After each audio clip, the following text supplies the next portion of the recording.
हम के जुमला मुक़द्दस शहज़ादगान, पर्दा नशीन ख़वातीन इस्लाम, अस्सलामु अलैकुम व रहमतुल्लाहि व बरकातहू। अल्हम्दुलिल्लाह अल्हम्दुलिल्लाहिल गफ़्फ़ारित तव्वाब वस्सलातु वस्सलामु अला हबीबिर रहमानिल वह्हाब ला मिसाल लहू वला जवाब वाला आलिही व अस्हाबिही व अहले बैतिही व उलमाए उम्मतिही व शुहदाए मोहब्बतिही व अहले सुन्नतिही इला यौमिल हिसाब। माशाअल्लाह। अम्मा बाद फ़अऊज़ु बिल्लाहि मिनश शैतानिर रजीम बिफ़ज़्लि बिस्मिल्लाहिर रहमानिर रहीम। या अय्युहल्लज़ीना आमनुत्तक़ुल्लाह वकूनू मअस्सादिक़ीन। सदक़ल्लाहु मौलानल अज़ीम व सदक़ रसूलुहुन नबियुल अमीनुल मतीनुल करीम। इन्नल्लाह व मलाइकतहु युसल्लूना अलन नबी या अय्युहल्लज़ीना आमनू सल्लु अलैहि व सल्लिमू तस्लीमा। बुलंद आवाज से पूरा मजमा मिल के पढ़े दरूद पाक। अल्लाहुम्मा सल्ली अला सय्यदना व मौलाना मुहम्मद मुबारक वसल्लम सलातम व सलामन अलैका या रसूल अल्लाह सल्लल्लाहु अलैहि वसल्लम। एक बार और हदिया दरूद पाक पेश करें। अल्लाहुम्मा सल्ली अला सय्यदना व मौलाना मुहम्मद सलातुम व सलाम अलैका सय्यदी या रसूल अल्लाह सल्लल्लाहु अलैहि या रसूल अल्लाह सल्लल्लाहु अलैहि वसल्लम। हाज़रीन कराम, शुक्रगुजार हूँ अजीज़े गिरामी हबीबे क़ल्बी जनाब कैफ रज़ा इलाहाबादी साहब का कि जिनकी दावत ने मुझे आपके रूबरू किया।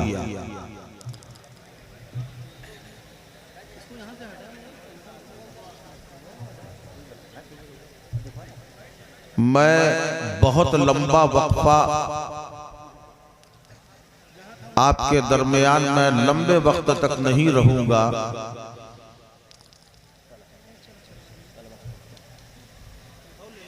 आज का जो जिक्र है और आज का जो जलसा है, जश्ने गौसुल वरा है और जश्ने आमदे मुस्तफ़ा है।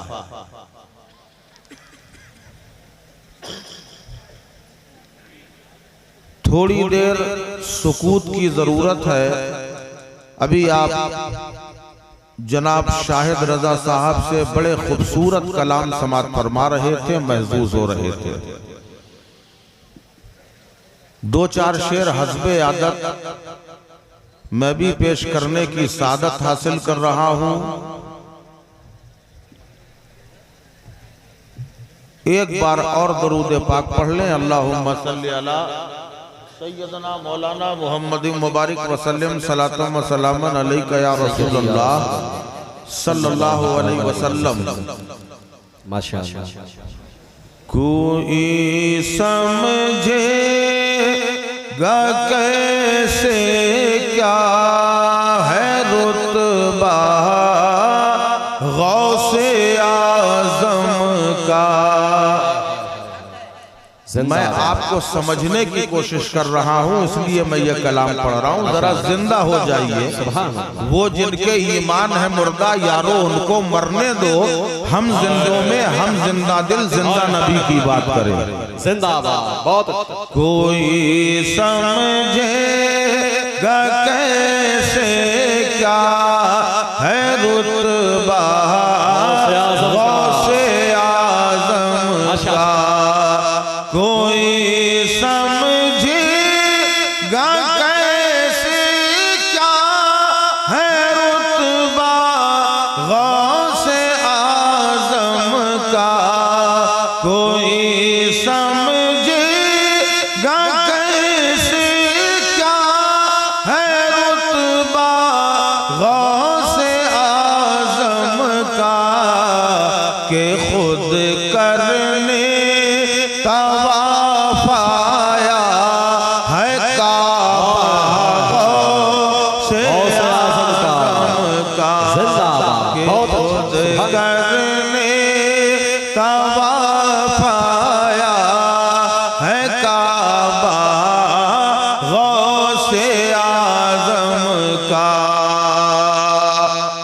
सुभान अल्लाह, इतना ऊंचा शेर आपके सामने किया पढ़ा। जिस हिसाब से जिंदगी आना चाहिए, कौन गौसे आजम जो मजहरे महबूबे खुदा है, वो महबूबे आजम रसूल पाक सल्लल्लाहु अलैहि वसल्लम के मजहर हैं। खाली ये शेर को एक शेर ना समझो, बल्कि हकीकत के आईने में देखो। दुनिया ने देखा है कि सरकारे गौसे आजम रज़ी अल्लाह ताला अन्हु के बचपन का जमाना है। एक काफिला हज के लिए रवाना हो रहा है। गौसे पाक की आंखें डबडबा आती हैं, आंखों में आंसू आ जाते हैं, दिल में ये ख्याल आ रहा है, ए परवरदिगार, काश हमारे पास भी असबाब होते, हमारे पास भी इंतजाम होता, तो मैं भी तेरे मुकद्दस दर में हाजिर होता, तेरे हबीब की बारगाह में हाजिरी देता। मगर हालात ऐसे नहीं है, असबाब ऐसे नहीं है कि तवाफ़े खाने काबा किया जाए, इसलिए मजबूर हो। दिल में ख्याल आया है, फिर दिल में दूसरा ख्याल आया कि चलो अगर मैं जा नहीं सकता, मैं तवाफ़े खाने काबा को जा नहीं सकता, तो कम से कम इतना तो कर सकता हूँ, ये हाजियों का काफिला जहाँ तक नजर आता रहेगा इसे देखता रहूंगा। छत पे चढ़ जाते हैं, काफिला रवा दवा है, काफिला आगे जा रहा है। जब तक काफिला नजर आता रहा, गौसे आजम अपने छत से खड़े होकर काबे में जाने वालों को देख रहे हैं। अचानक एहसास होता है कि गौसे पाक के घर के चारों तरफ कोई घूम रहा है, कोई चक्कर लगा रहा है। जब नजर उठा कर देखा है तो जिस काबे का तवाफ करने हाजियों का काफिला जा रहा था, वो काबा गौसे आजम के घर का तवाफ कर रहा था। जब बरेली के इमाम ने देखा तो बेसाख्ता पुकार उठे कि सारे औताद काबे जहां करते हैं काबे का तवाफ और काबा करता है तवाफ़े करने वाला तेरा जिंदाबाद। बहुत अच्छा, सुभान अल्लाह। क्या काबा भी गौसे आजम के घर का तवाफ करने आता है। मैंने जिस आयत पाक की तिलावत का शरफ हासिल किया है, अल्लाह इरशाद फरमाता है, या अय्युहल्लज़ीना आमनू, या अय्युहल्लज़ीना आमनू तक़ुल्लाह, ऐ ईमान वालों। अल्लाह ने ईमान वालों को मुखातिब किया, ईमान वालों को। अब मुझे ये बताओ, यहाँ जितने लोग हैं सब ईमान वाले हैं कि नहीं? मिलके हाथ उठाओ। अल्हम्दुलिल्लाह सब ईमान वाले हैं, और ये तो बहुत बड़ा करम है रब का, क्योंकि बच्चा पैदा होता है अल्लाह की मर्जी से होता है। बाप चाहे बेटा हो जाए नहीं होता, माँ चाहे बेटा हो जाए नहीं होता, रिश्तेदार के चाहने से बच्चे पैदा नहीं होते। ये रब की अता है। अल्लाह जिधर चाहे जिसे चाहे वहाँ पैदा कर दे। अगर खुदा चाहता ईसाई के घर में पैदा कर सकता था, खुदा चाहता यहूदी के घर में पैदा कर सकता था, नसरानी के घर में पैदा कर सकता था, मगर रब का करम है कि हमें मुसलमान के घर में पैदा किया है। ये तो करम है, और करम पे करम ये है कि अपने महबूब का उम्मती बना दिया है। ये उसका करम है। ईमान वालों, यहाँ जितने हैं सब ईमान वाले हैं। ये आखिर ईमान है क्या? ईमान है क्या? बहुत छोटा सा सवाल, बड़ा सिंपल सा सवाल। ईमान है क्या? क्योंकि अल्लाह ने ईमान वालों को एक जगह नहीं मुतादिद जगह पुकारा है। कुरान में ईमान वालों को बुलाया गया, पुकारा गया। हदीस में ईमान वालों को पुकारा गया। और ये ईमान वाला, यही तो ईमान वाला है। जन्नत ईमान वाले के लिए है, जन्नत के बागात ईमान वाले के लिए है, पुलिस शराब से गुजरने में आसानी ईमान वाले के लिए है। तो पहले ये तो समझो ईमान है क्या? हमने मुफ्ती साहब से पूछा ईमान का माना, जवाब मिला मान लेना। शेखुल हदीस से पूछा ईमान का माना, जवाब मिला मान लेना। शायर इस्लाम से पूछा ईमान का माना, जवाब मिला मान लेना। जिससे जिससे सवाल किया पीर साहब से पूछा, जवाब मिला मान लेना। अभी दिल को इत्मीनान नहीं मिला, इश्क ने बस के जाबरी की कि यहाँ वहाँ सवाल क्यों कर रहा है। अरे जब बात ईमान की है तो ईमान से खुद क्यों नहीं पूछ लेता कि तेरा माना क्या है। अब ईमान की बारगाह में रुजू किया, ऐ ईमान तू ही बता दे। ऐ ईमान बहुत पते की बात बता रहा हूँ, आए हो तो कुछ लेके जाना। ईमान से कहा ऐ ईमान तू ही अपनी तारीफ बता दे। ईमान ने कहा पहले ये बता मेरे अंदर कितने हर्फ हैं, मेरे अंदर कितने हुरूफ हैं। यहाँ पढ़ा लिखा मजमा है, ईमान में कितने हर्फ हैं? बोलो भाई। है माशाअल्लाह। ईमान में हर्फ हैं 5। कितने हर्फ हैं? अरे अब तो बोल दो यार, मैंने बता दिया। ईमान में कितने हर्फ? 5। अब ये 5 हर्फ है। कहा है ईमान तेरे अंदर 5 हर्फ है। ईमान ने कहा कुछ समझ में आया कि नहीं आया? मैंने कहा अभी नहीं समझा। ईमान ने कहा कि मुझ में ये जो 5 हर्फ है इस बात का इशारा है अगर ईमान वाला बनना है तो पहले पंजतने पाक का दीवाना बन जा, तब ईमान वाला बन जाए। ये जरूरी है। अच्छा है ईमान तेरे अंदर 5 हर्फ है। पूछा क्या क्या है? कहने लगा ईमान ने बताया पहला हर्फ क्या है? मैंने कहा अलिफ है, सीधा सीधा डंडे जैसा है। उसने कहा डंडे जैसा नहीं है, इस ईमान के पहले अलिफ का इशारा इस बात की निशानदही कर रहा है कि इकरारुन बिल लिसान, कलमा ला इलाहा इल्लल्लाह मुहम्मदुर रसूलुल्लाह का जबान से इकरार करना यह सबसे ज्यादा जरूरी है।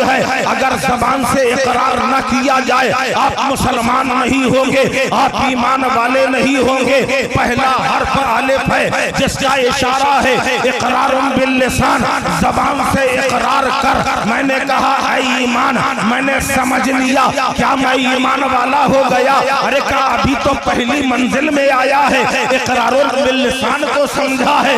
दूसरा हर्फ देख ये है, बड़ी टेढ़ी टेढ़ी है। कहा जितनी टेढ़ी है इसकी मानवीयत भी उतनी ही टेढ़ी है। इकरारुन बिल लिसान, जबान से जिंदगी भर पुकारता रहे ला इलाहा इल्लल्लाह मुहम्मदुर रसूलुल्लाह पढ़ता रहे, मगर मुसलमान नहीं होगा, साहिब ईमान नहीं होगा।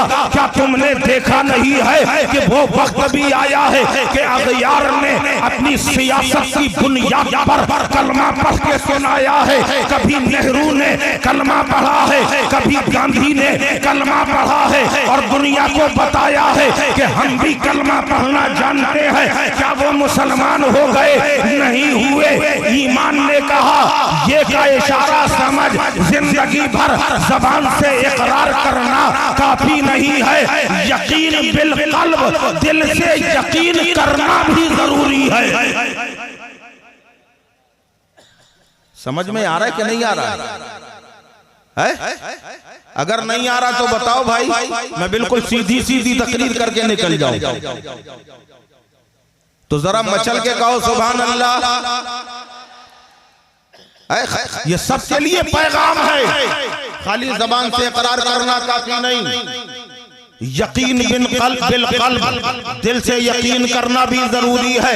ऐ ईमान क्या अब ईमान वाले हो गए? कहा नहीं नहीं, अभी ईमान वाले कहां से हुए? आगे बढ़। मैंने कहा आगे पहला हर्फ अलिफ है, दूसरा हर्फ ये है, तीसरा हर्फ मीम है। कहा इस मीम को अभी किनारे कर दे और आगे चल। कहा इसके बाद फिर अलिफ है, क्या इसका माना भी वही है? कहा नहीं नहीं, कलमा तो पढ़ लिया है, ज़बान से कलमा पढ़ लिया है, दिल से यकीन कर लिया है। अम्र बिल मारूफ दूसरे अलिफ का इशारा है कि अम्र बिल मारूफ अल्लाह ने जो हुक्म दिया है उस पर पाबंद भी हो जाओ, उस पर अमल पैरा हो जाओ।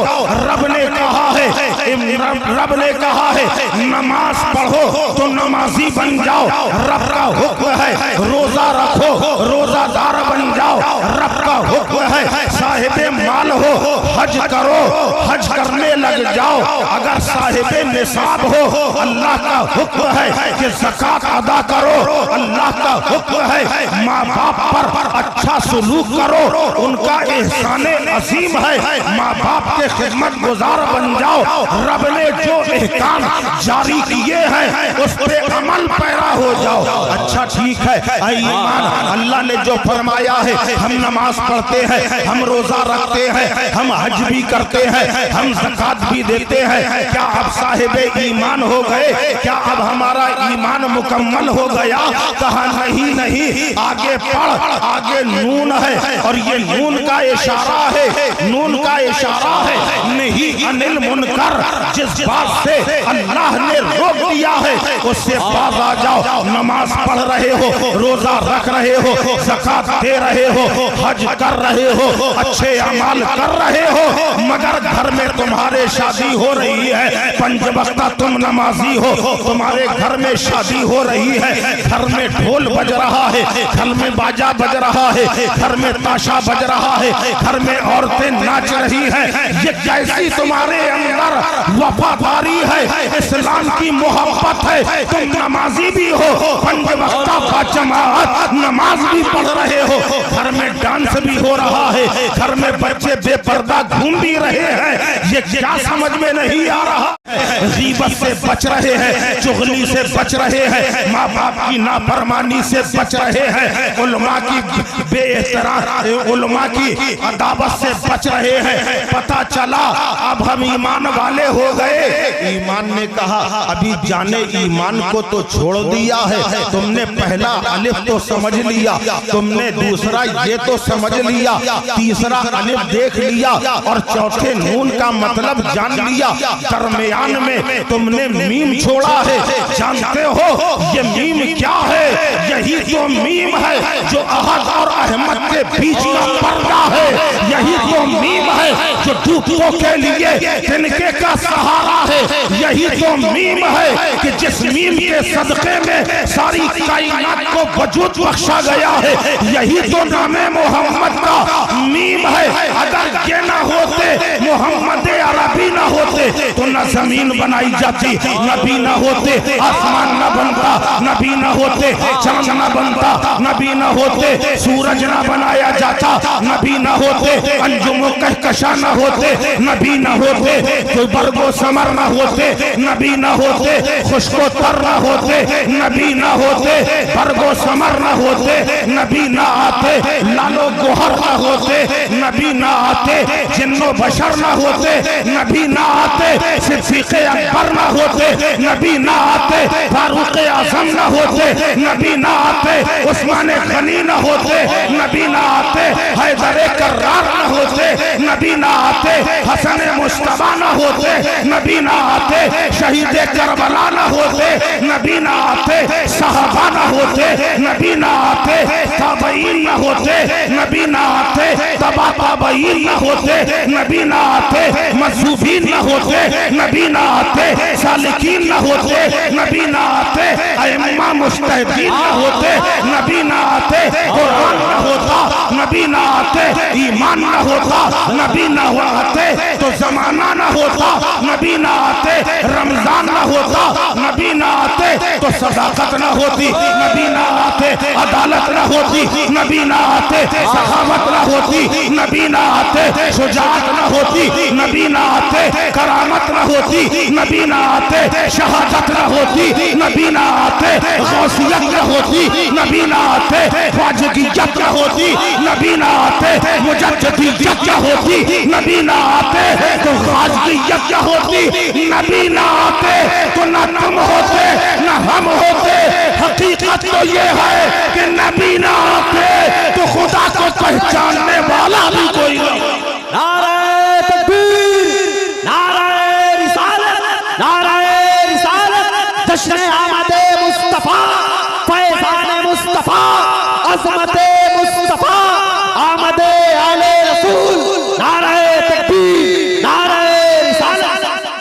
वाह वाह वाह, जिंदाबाद जिंदाबाद, बहुत नबी ना आते कुछ भी ना होता। अल्लाह ने नबी के सदक़े में सारी कायनात को बनाया। जरा दिमाग से सोचो, रब ने बनाया सबसे पहले है, बनाया सबसे पहले है जब आदम नहीं है, जब शीश नहीं है, जब जकरिया नहीं है, जब लूत नहीं है, जब नूह नहीं है, जब इब्राहिम नहीं है, जब इस्माइल नहीं है, जब स्वाले नहीं है, जब सुलेमान नहीं है, जब मूसा नहीं है, जब ईसा नहीं है। 1,24,000 अंबिया मुरसलीन में ना अंबिया है, ना औलिया है, ना औताद है, ना अबदाल है, ना अगवास है, ना रिजालुल गैब है। अरे खाली इंसान क्या, इंसान नहीं है, जिन्नात नहीं है, हूरे नहीं है, गिलमान नहीं है, अर्श नहीं है, कुर्सी नहीं है, जमीन नहीं है, आसमान नहीं है। जब कुछ ना था, जब कुछ ना था, तब अल्लाह ने चाहा कोई हो जो मुझे पहचाने। बोलो यार सुभान अल्लाह, बोलो यार। जब रब ने चाहा कोई हो जो मुझे पहचाने। अब जरा दिमाग लगाओ, जब कोई है ही नहीं, सिर्फ खुदा, खुदा के सिवा कुछ नहीं है, अल्लाह के सिवा कुछ ना था। अल्लाह पहले भी क़हार था, आज भी क़हार है, पहले भी रज़्ज़ाक़ था, आज भी रज़्ज़ाक़ है, पहले भी रऊफ़ुर रहीम था, आज भी रऊफ़ुर रहीम है, पहले भी सत्तार था, आज भी सत्तार है, पहले भी रज़्ज़ाक़ था, आज भी रज़्ज़ाक़ है, पहले भी क़ादिर था, आज भी क़ादिर है, पहले भी मालिक था, आज भी मालिक है।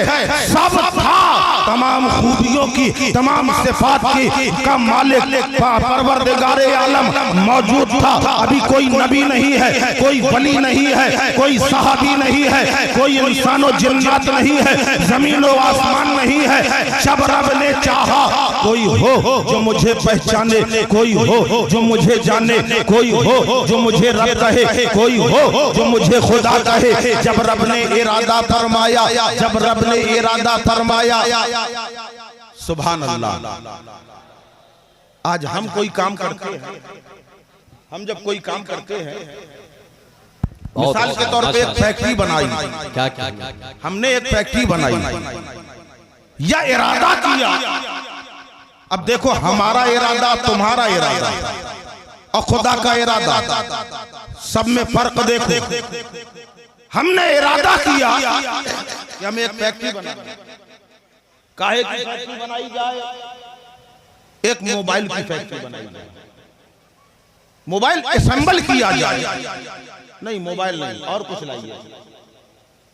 मोबाइल जरा हाल्ट है, उसमें बहुत सारे पार्ट्स लगते हैं। हाँ पानी के बाटल, माशाल्लाह समझदार लोग हैं। ये पानी की बाटल, एक पानी की बाटल बनाने का इरादा किया। तो जब इरादा किया जाता है तो पहले बड़े बड़े राय मशवरा देने वालों को बुलाया जाता है, अच्छे दिमागदार लोगों को बुलाया जाता है, उनसे मशवरा होता है। मशवरा करने के बाद भाई क्या मकसद क्या है, अपना मकसद रखा जाता है। मकसद ये है कि हम एक ऐसी चीज बनाना चाहते हैं जिसमें पानी कई दिन तक महफूज रहे, खराब ना होने पाए, उसमें कीड़े ना पड़ने पाए, उसमें कोई खराबी नहीं आना चाहिए, पानी महफूज रहे। 15 दिन के बाद भी अगर हम पानी निकाले तो सलामत निकले। इरादा, जब इरादा करेंगे तो सबसे पहले हम क्या करेंगे, जमीन का इंतखाब करेंगे। एक बड़ी जमीन फैक्ट्री बनाने के लिए एक जमीन तैयार की गई। 6 महीने की मेहनत के बाद एक जमीन मिली। जब जमीन मिल जाती है अब उसके बाद क्या किया जाएगा, कच्चा माल मंगाया जाएगा, प्लास्टिक मंगाई जाएगी, पानी का इंतजाम किया जाएगा। महीने 2 महीने इसमें गुजर जाते हैं, फिर वर्कर का इंतजाम किया जाएगा, इश्तेहार दिए जाएंगे कि फला फला जगह फैक्ट्री है, वहाँ के लिए वर्कर दरकार है, इतनी इतनी तनख्वाह है, मुलाजिम बुलाए जाते हैं, वर्कर इकट्ठा किए जाते हैं। ये सब इकट्ठा होने के बाद फिर पैसा लगाकर एक मशीन का इंतखाब होता है, एक मशीन लाई जाती है। अब सारे लोगों को बुलाया गया, उद्घाटन समारोह होने वाला है, अब मशीन का उद्घाटन होने वाला है, सारे लोग इकट्ठा है, उद्घाटन होता है। जैसे ही बटन दबाया जाता है, मशीन से एक बोतल निकल के तैयार होके बाहर आती है, सैंपल के तौर पर उसे दिखाया जाता है। लोग उसे देखते हैं, कहते हैं बिल्कुल सही, इसमें मकसद पूरा हो जाएगा, पानी महफूज रहेगा, पानी खराब ना रहेगा। 1 साल की मेहनत के बाद एक बोतल तैयार होती है। जब वो बोतल निकल के सामने आती है, अब उसके बाद कहा गया बिल्कुल परफेक्ट है, जैसी जरूरत थी वैसी बोतल है, निकाला जाए।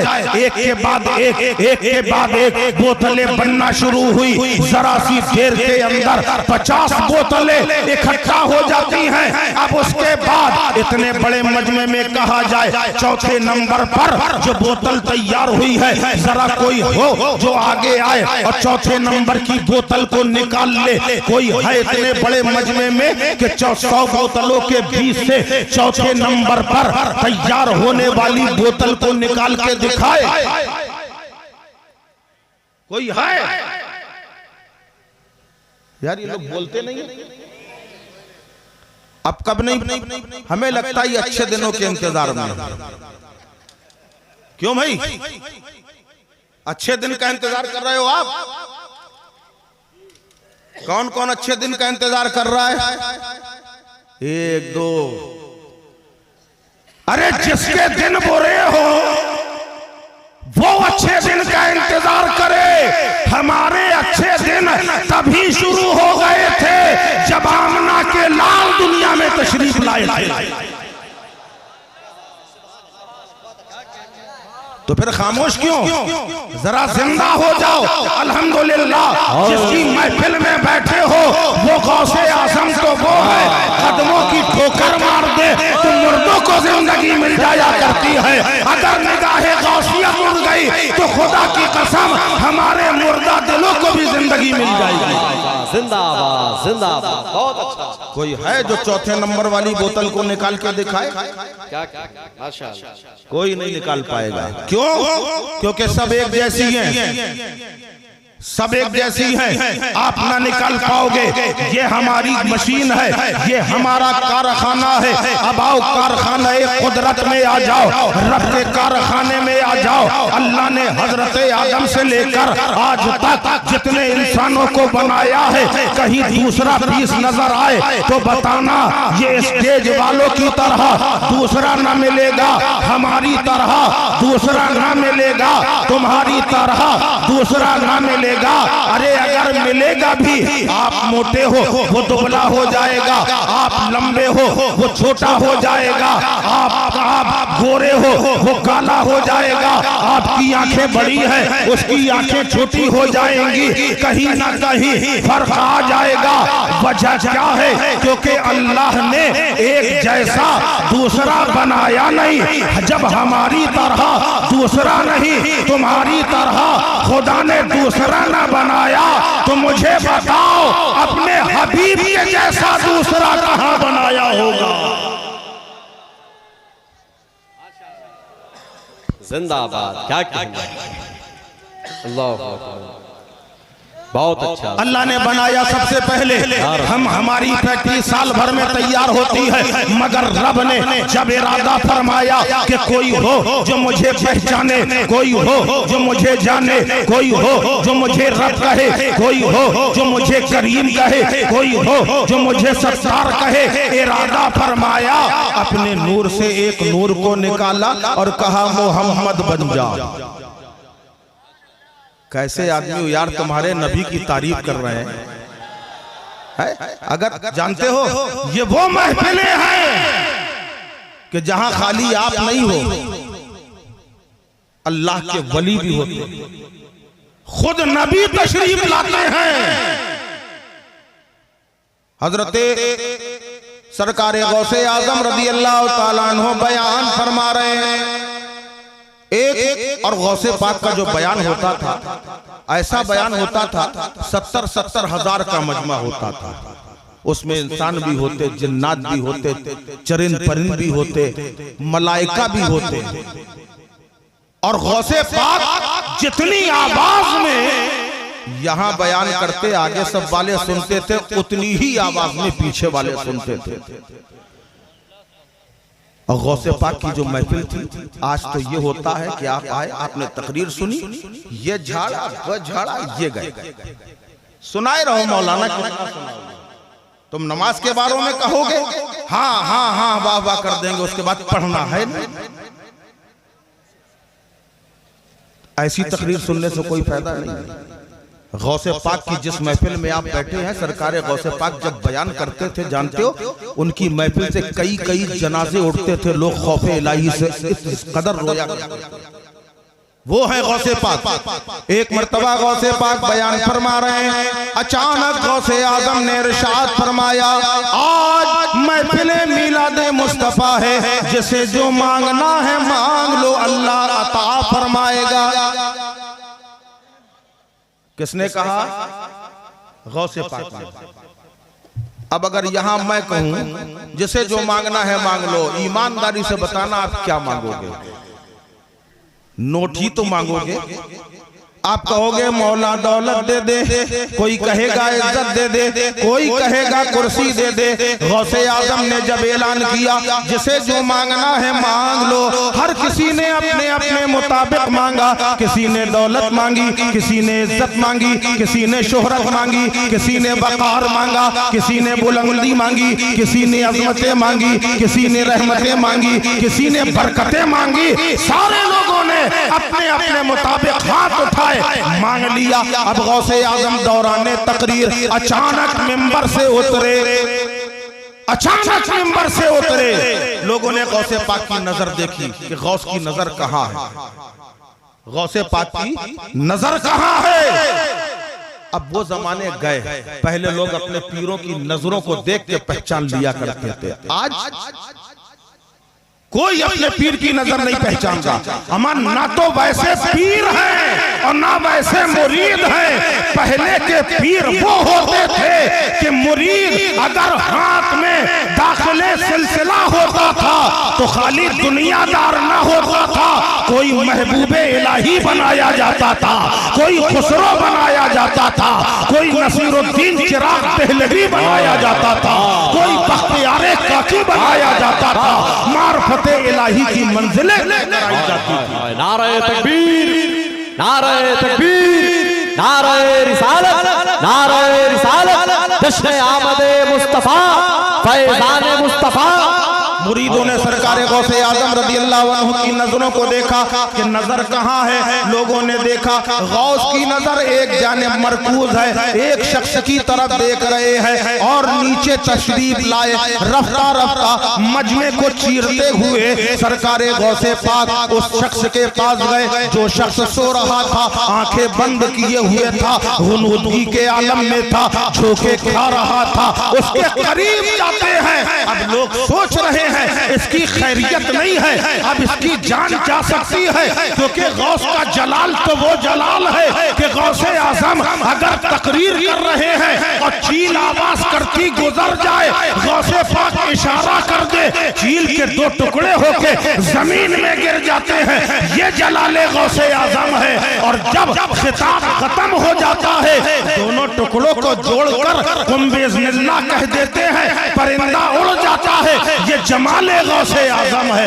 लोग देख रहे हैं कि गौसे आजम के जलाल का ये शिकार होने वाला है, क्योंकि महफिले गौस में ये सो रहा है। सरकारे गौसे आजम वहां गए, हाथों को बांध कर खड़े हो गए, थोड़ी देर खड़े रहे, आंखें बंद है, हाथ बंधे हैं, कुछ पढ़ रहे हैं, लब हिल रहे हैं। उसके बाद फिर वापस आए, मिंबर पे खड़े हुए, फिर खिताब किया, फिर तकरीर शुरू कर दी। अब तकरीर हो जाने के बाद मुरीद नजमुद्दीन ने सवाल किया, सरकार समझ में नहीं आया, चील आवाज करती है, इशारा करते हैं, दो टुकड़े हो जाते हैं। आपकी महफिल में फला शख्स सो रहा था, नींद की झपकियां ले रहा था, आपने उसे डांटा नहीं, आपने उसे उठाया नहीं, आपने झंझोड़ा नहीं, वजह क्या है? तो गौसे आजम फरमाते हैं, सुन, जब मैंने कहा आज जिसे जो मांगना है मांग लो, किसी ने दौलत मांगी, किसी ने इज्जत मांगी, किसी ने वकार मांगा, किसी ने बुलंदी मांगी, मगर ये वो दीवाना रसूल था कि रातों को रो रो कर मुस्तफा का दीदार मांगा करता था। आज इसने महफिल में बैठकर अल्लाह के हबीब का दीदार मांग लिया। जब इसने दीदार मांगा, रब ने मेरी जबान को सच्चा कर दिया। अल्लाह के हबीब महफिल में तशरीफ ले आए।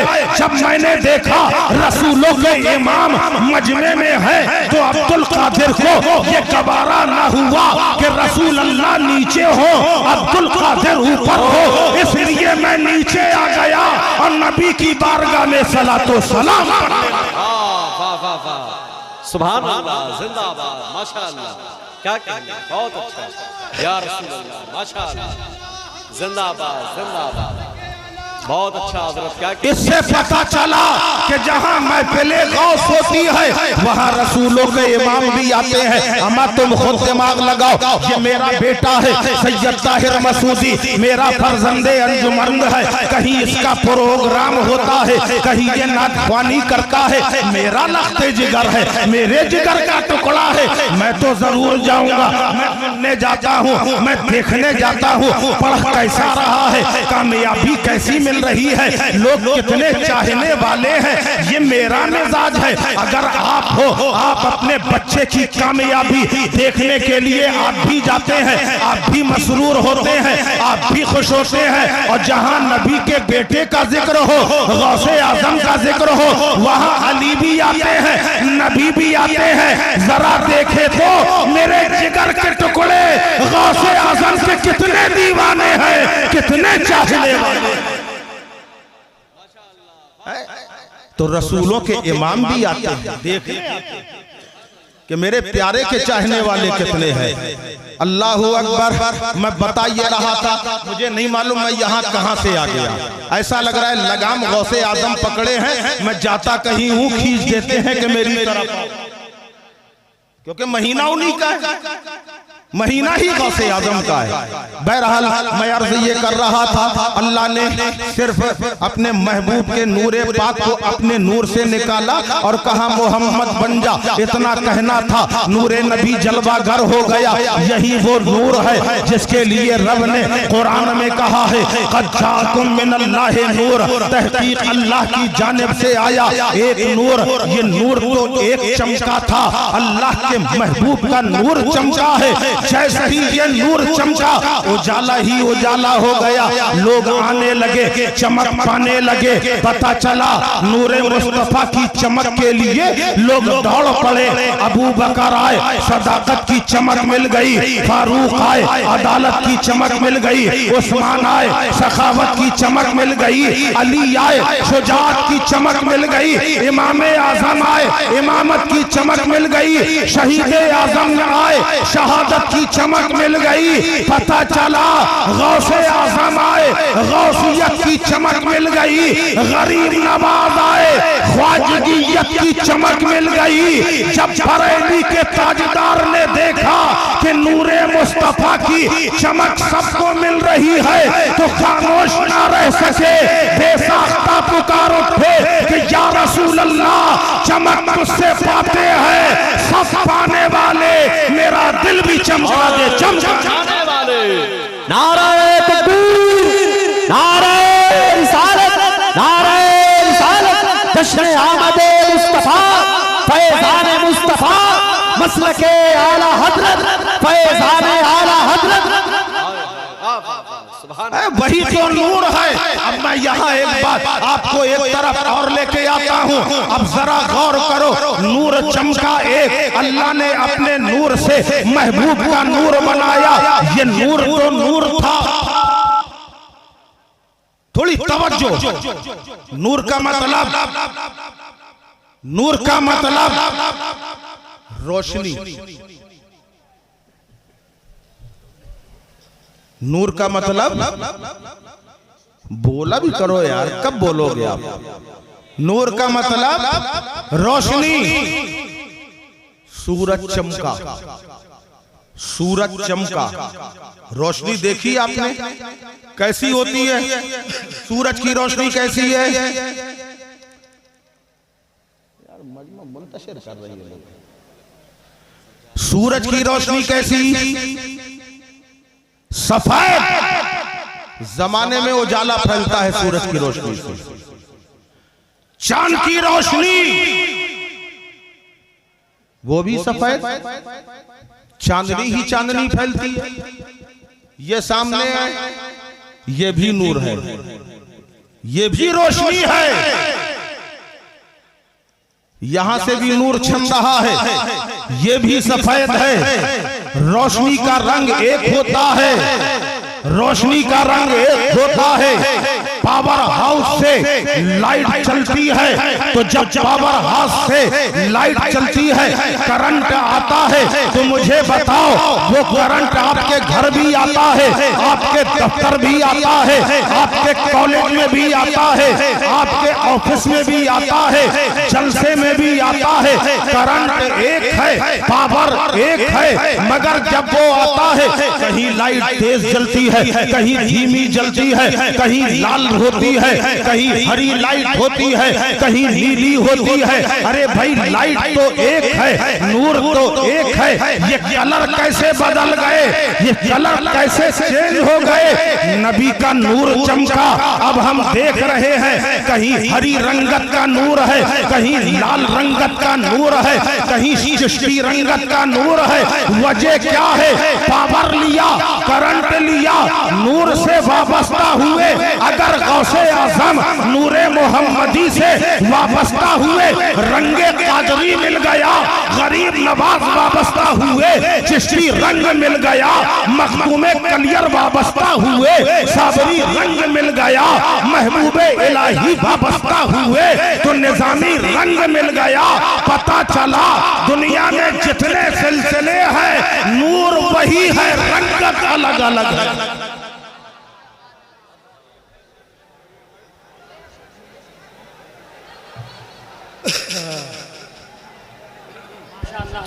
हाज़रीन, आलमी शोहरत याफ्ता सना खान इंटरनेशनल नाथख्वां भाई मोहतरम शब्बीर बरकाती साहब राजकोट गुजरात अहमदाबाद की आमद हो रही है।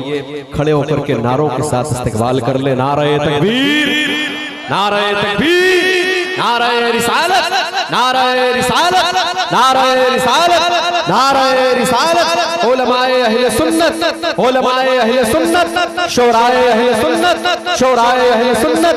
जश्न आमद मुस्तफा, जश्न आमद मुस्तफा, मसलके आला हजरत, मसलके आला हजरत, फैजान आला हजरत, फैजान आला हजरत। आमद आले रसूल, आमद आले रसूल। ख्वाजा का हिंदुस्तान, ख्वाजा का हिंदुस्तान। नाराए हैदरी, नाराए हैदरी, नाराए तकबीर। भाई आने दे बीच में, बिल्कुल आप अफरा तफरी ना करें, आसानी के साथ मेरे दोस्त, मेरे भाई को मिंबर तक आने दे, उसके बाद में आप देखेंगे। नाराए तकबीर, नाराए तकबीर, नाराए रिसालत, नाराए रिसालत।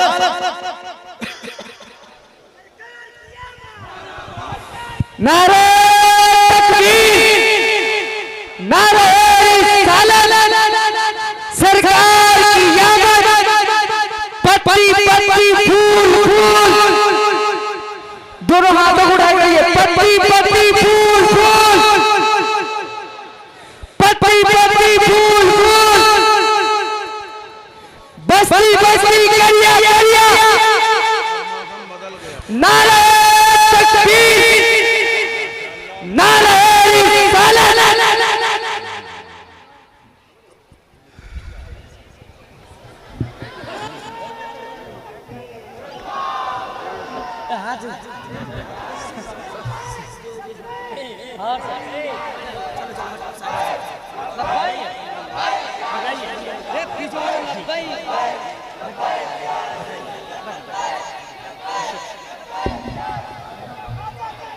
जाओ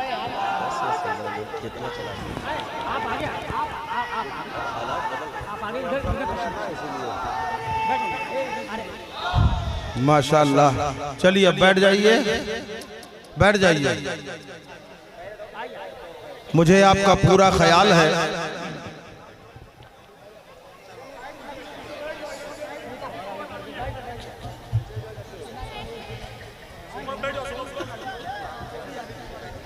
बस बैठ जाए। 15 मिनट के अंदर इंशाअल्लाह मेरी गुफ्तगू खत्म हो जाएगी। 1 घंटा हो गया ना हमारा।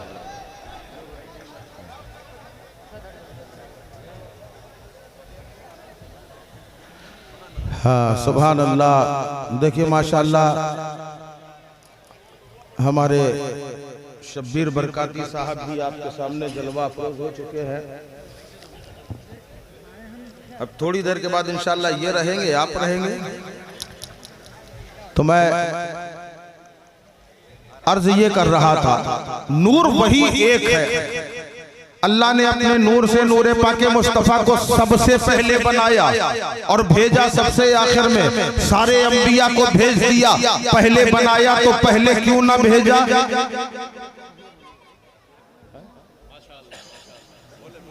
पहले बनाया तो पहले ही भेजा जा सकता था, लेकिन नहीं। ए आदम तुम जाओ मेरे हबीब का जिक्र दुनिया में करो। अगर ऐसे ही हबीब को भेज दिया जाएगा, लोग जानेंगे कैसे, लोग पहचानेंगे कैसे? अल्लाह ने एक एक नबी भेजा कि जाओ मेरे हबीब का चर्चा करो। हर नबी आता गया, चर्चा करता रहा। मेरे बाद आखिरी नबी आएंगे, आखिरी नबी आने वाले हैं। मुअर्रिख फरमाते हैं, अहादीस पाक में है कि 300 या 700 अंबिया व मुरसलीन मताफे काबा में मदफून है। ये इंतजार करते रहे कि नबी आने वाले हैं, अल्लाह के हबीब आने वाले हैं और हमारे आका आए। सिलसिला नबूवत खत्म हो गया, रिसालत खत्म हो गई। बारगाहे रसूल अनाम में दस्ते सवाल फैलाया कि या रसूल अल्लाह, आप पर हमारे माँ बाप कुर्बान। सरकार पहले अंबिया आते रहे, रसूल आते रहे, रुश्तो हिदायत के पैगाम देते रहे। अब आपके बाद दरवाज़े नबूवत बंद हो गया है। लोगों को हिदायत कैसे मिलेगी? लोगों को हिदायत कैसे मिलेगी? बारगाहे नबी से मिला, जवाब मिला कि जो काम अंबिया करते थे, अब तो हिदायत का वो काम अल्लाह के वली करेंगे। औलिया का सिलसिला कयामत तक जारी रहेगा। यही वजह है कि अल्हम्दुलिल्लाह हमें गौस अता किए गए, हमें ख्वाजा खुदा ने दिए, रसूल का सदका है। हमें बारिश देवा मिले, हमें बरेली का इमाम मिला, हमें बखदूदे मखदूमे के छौछा मिले। ये सब मिले हैं, रुश्दो हिदायत के पैगाम भर के आए हैं। ये तमाम औलिया है, मगर इन्हें पहचाना कैसे जाए, इन्हें जाना कैसे जाए, इन्हें समझा कैसे जाए कि अल्लाह का वली हम में से कौन है? अगर 40 मुसलमान होते हैं, उनमें एक अल्लाह का वली होता है। उलमा बैठे हैं, इनसे पूछो कि जहाँ 40 मुसलमानों का मजमा होता है, वहाँ एक अल्लाह का वली होता है। ये 40 नहीं है, बहुत बड़ी तादाद है। इसमें कितने वली है आप जानते हो? वली कौन है आप पहचानते हो? वली कौन है? वली की पेशानी में वली नहीं लिखा रहता है, वली की कोई और निशानी नहीं है। 2 आंखें आपकी है, वली की भी 2 आंखें हैं। हमारे 2 हाथ है, वली के भी 2 हाथ है। हमारे 2 पैर है, वली के भी 2 पैर है। अब हमारे तुम्हारे दरमियान वली है, मगर पहचाना कैसे जाए? तो रब ने इसीलिए कहा अला खबरदार हो जाओ, क्योंकि तुम्हारे बीच में है, खबरदार हो जाओ। अल्लाह का वली, अला इन्ना औलिया अल्लाह, अल्लाह का वली बेशक। खबरदार क्यों किया गया? खबरदार क्यों किया गया? अब आप बताओ, इतने बड़े मजमे में वली नहीं है, कहीं हमसे गलती ना हो जाए, हमसे कोई खामी ना हो जाए, हमसे बेअदबी ना हो जाए, क्योंकि हम तो जानते ही नहीं है वली है कौन हमारे दरमियान, आखिर पहचाना कैसे जाए, किस लिए बाखबर किया। आओ मैं तुम्हें मिसाल समझाता हूँ। जैसे एक लाइट का कनेक्शन होता है, बिजली के तार जा रहे हैं, एक लाइन से खंबे लगे हुए हैं, उन खंभों में तार आगे बढ़ रहा है, करंट सप्लाई हो रहा है। अब पता चला 100 खंबे लगे हैं, मगर उन्हीं 100 में से सब एक जैसे हैं, एक कदो कामत के हैं, एक शक्लो सूरत के हैं। हर खंबे में कुछ नहीं लिखा है, मगर एक खंबा रास्ते में ऐसा मिलेगा कि जहां लाल स्याही से, लाल पेंट से 2 हाथ ऐसे रखे होंगे, एक मुंडा सामने रखा होगा और उसमें लिखा होगा खबरदार, उसमें लिखा होगा डेंजर, उसमें लिखा होगा सावधान। बिजली विभाग से पूछा, ये सारे खंबे एक जैसे हैं, मगर हर खंबे में खबरदार नहीं लिखा, हर खंबे में सावधान नहीं लिखा, इसमें क्यों लिखा है? तो जवाब दिया जाएगा ताकि लोग इसे आम ना समझ ले, आम खंबों की तरह ना समझ ले। वो खंबे आम है, मगर ये खास है, इसमें पावर ज्यादा है, इसमें करंट ज्यादा है, इससे खतरा हो सकता है, इसको छूने से नुकसान हो सकता है। बस इसीलिए रब ने अला कहकर खबरदार किया कि वली है तुम्हारे दरमियान, कोई बेअदबी न करना, कोई गुस्ताखी न करना, वरना तुम्हारी नेकियां तबाह हो जाएंगी, अल्लाह नाराज हो जाएगा। अगर वली की शान में जर्रा बराबर बेअदबी हो गई तो रब ने हदीसे कुदसी में फरमाया है कि मन आदली वलीजन फक़द अज़नतहु बिल हर्ब, उसके लिए अल्लाह का ऐलान जंग है, वो अपनी खैर न समझे। इसलिए वलियों की कद्र करो। बहुत अच्छा, जिंदाबाद जिंदाबाद। ऐसे अल्लाह ने सुभान है। बस क्या एक आखिरी बात, बहुत माशाअल्लाह, बोले बोले आखिरी बात क्या और फिर वली मैं जो भी कहता हूँ अपने मोमिन भाइयों के लिए कहता हूँ, मुनाफिकों के लिए नहीं कहता, मुनाफिकों के लिए नहीं कहता, मोमिनों के लिए है।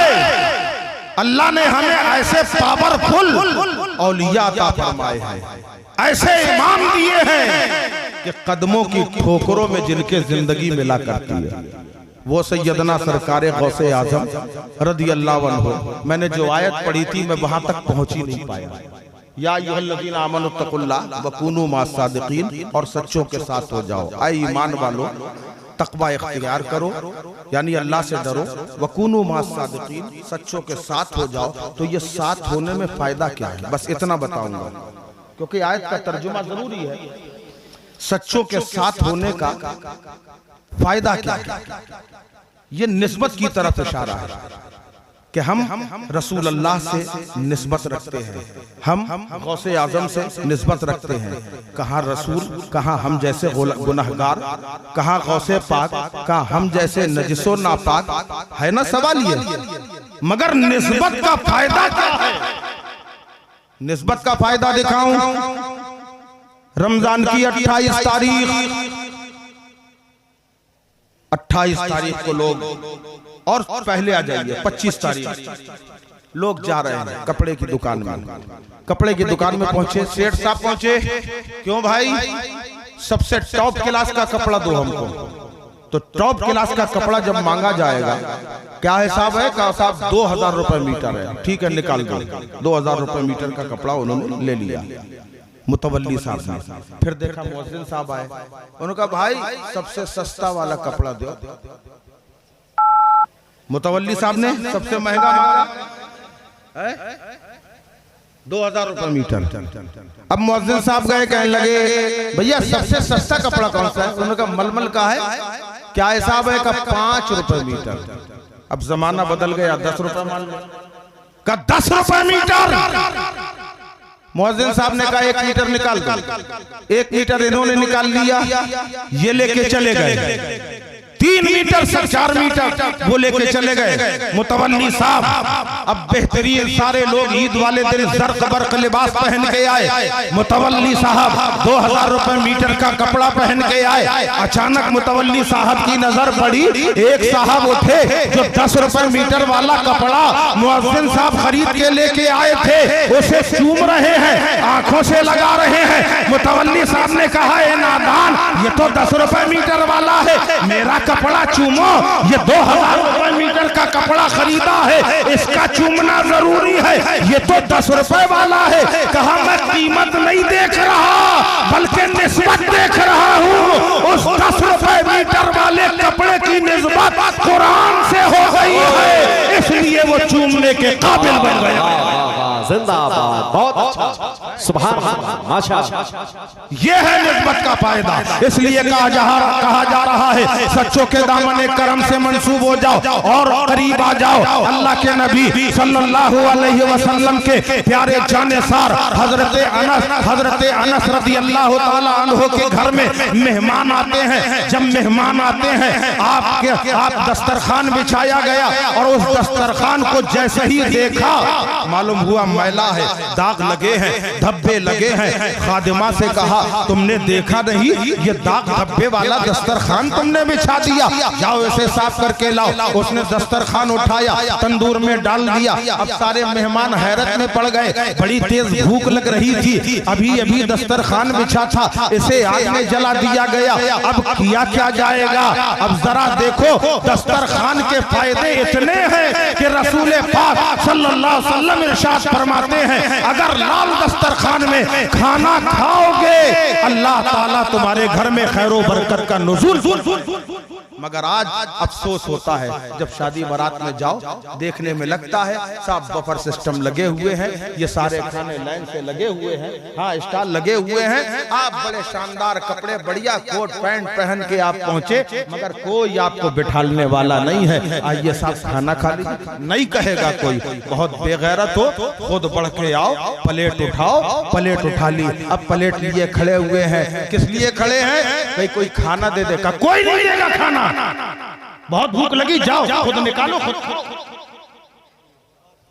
हाँ, बेगैरतों की तरह गए और जाके खुद निकाल के खा रहे हैं। और वो भी बैठने को भी कुर्सी भी नहीं दी जाएगी, खड़े खड़े खाओ, जैसे जानवर खाते वैसे खाओ। सागर खयामी ने एक शेर कहा था इसमें कि खड़े डिनर में तो हम सब असीर लगते हैं, रकाबी हाथ में लेकर फकीर लगते हैं। है, तुमने रसूलुल्लाह सल्लल्लाहु अलैहि वसल्लम के तरीके को छोड़ दिया, उसका कीमत है ये भुगत रहे हो, जो आज जगह जगह रुस्वा हो रहे हो, जलील हो रहे हो। लाल दस्तरखान उठाया, कनीज ने डाल दिया। अब थोड़ी देर के बाद उसने उस दस्तरखान को उठाया, सामने रख दिया। अरे साहब बिल्कुल साफ हो गया, झमाझम, जैसे अभी अभी नया कपड़ा आया। अब वो मेहमान कहने लगे कि या अल्लाह, समझ में नहीं आया।